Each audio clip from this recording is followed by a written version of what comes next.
अस्सलामु अलैकुम वरहमतुल्लाहि वबरकातुहू। मोहतरम नाजरीन, इससे पहले हमने अल्लाह के रसूल सल्लल्लाहु अलैहि वसल्लम के सहाबा किराम की हिजरत हबशा के मुताल्लिक गुफ्तगू की थी। हमने जाना था कि हुजूर ने अल्लाह तबारक व तआला के हुक्म से अपने सहाबा को इस बात की इजाजत दी थी कि उनमें से जिसको मौका हो वो मक्के वालों के जुल्म से बचने के लिए हबशा चला जाए और वहां जाकर पनाह ले।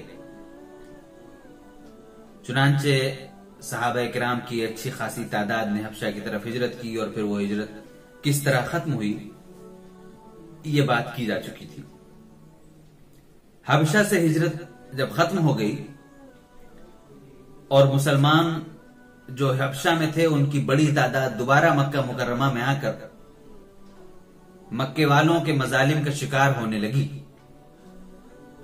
और दोबारा जुल्म बर्बरियत का वही तूफान उठ खड़ा हुआ, तो अल्लाह तबारक व तआला के हुक्म से अल्लाह के रसूल सल्लल्लाहु अलैहि वसल्लम ने सहाबा किराम को इस बात की इजाजत दी कि वो मदीना मुनव्वरा की तरफ हिजरत करें।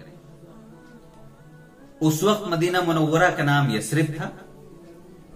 अल्लाह के रसूल सल्लल्लाहु अलैहि वसल्लम की हिजरत के बाद उसका नाम मदीनतुन नबी पड़ा और अब वो अल मदीनतुल मुनव्वरा के नाम से जाना जाता है।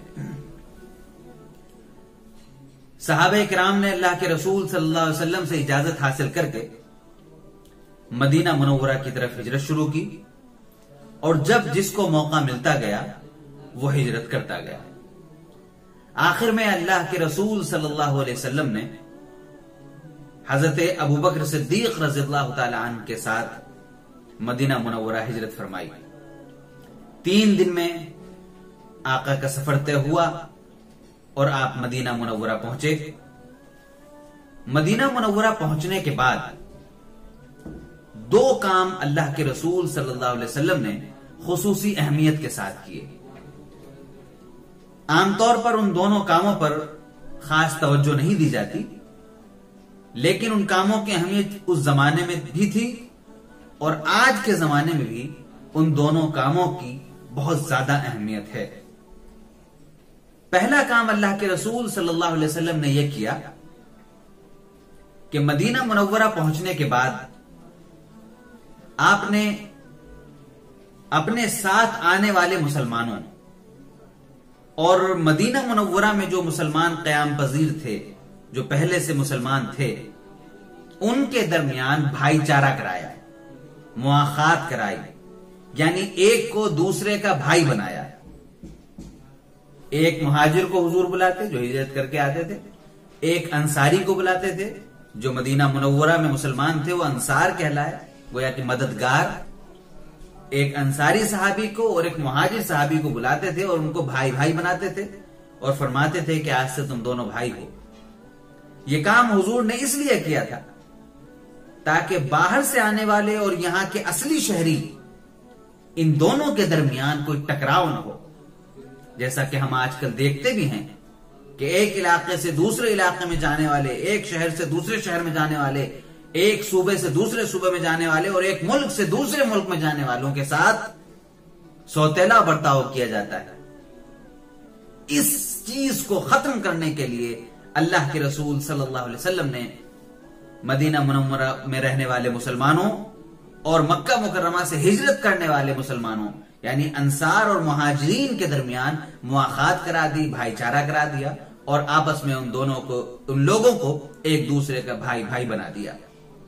उसके बाद सहाबा किराम ने ईसार की, कुर्बानी की और बिरादराना ताल्लुकात की जो मिसाल पेश की वो बेनजीर और बेमिसाल है।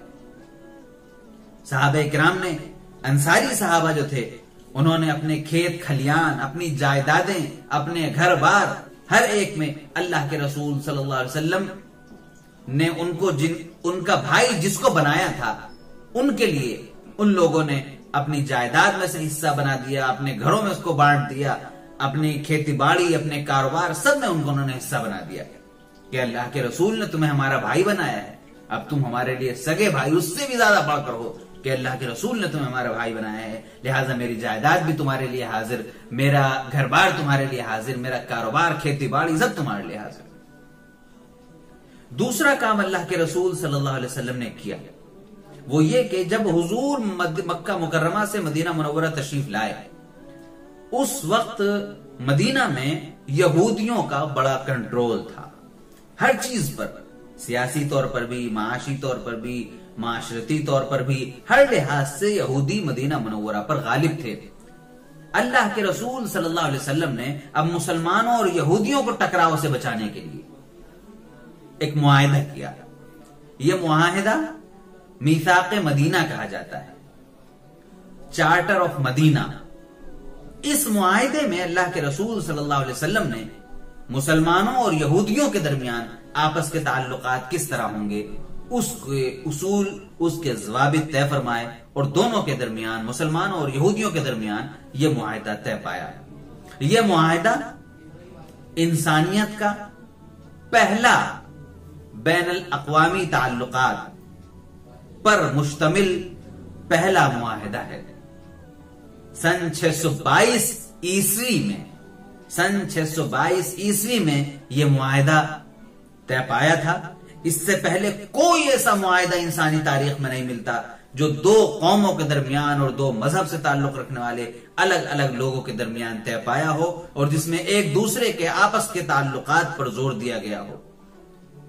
लिहाजा यह मुआहिदा ये पूरी इंसानी तारीख का बेमिसाल मुआहिदा है जो मीसाक मदीना के नाम से मशहूर है।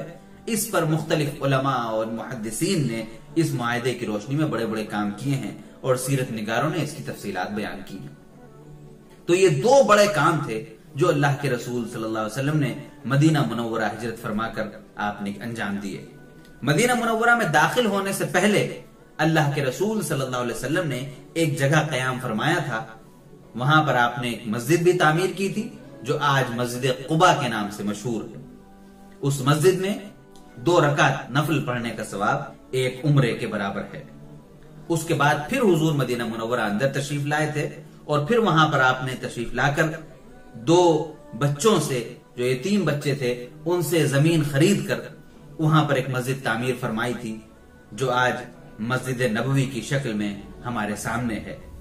तो मस्जिद नबवी का क़याम, मस्जिद कुबा का क़याम, मुआखात और मीसाक मदीना, ये 4 ऐसे काम थे और इनमें से भी खास तौर पर मीसाक मदीना और मुआखात ये ऐसे काम थे जो अल्लाह के रसूल सल्लल्लाहु अलैहि वसल्लम ने मदीना मुनव्वरा हिजरत फरमाकर अंजाम दिए थे।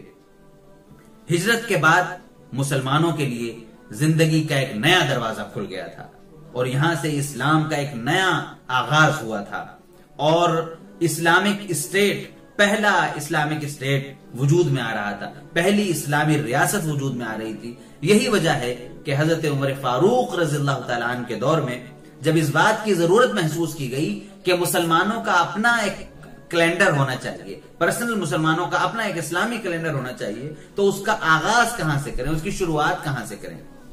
उसकी शुरुआत अल्लाह के रसूल सल्लल्लाहु अलैहि वसल्लम की विलादत से भी हो सकती थी, उसकी शुरुआत इस्लाम की आमद के वक्त से भी हो सकती थी। बहुत सारे मौके थे जहां से उसका आगाज हो सकता था उस कैलेंडर का, लेकिन हजरत उमर फारूक रज़ियल्लाहु ताला अन्हु ने सहाबाए किराम के मशवरे से इस्लामी कैलेंडर का आगाज हिजरत से किया।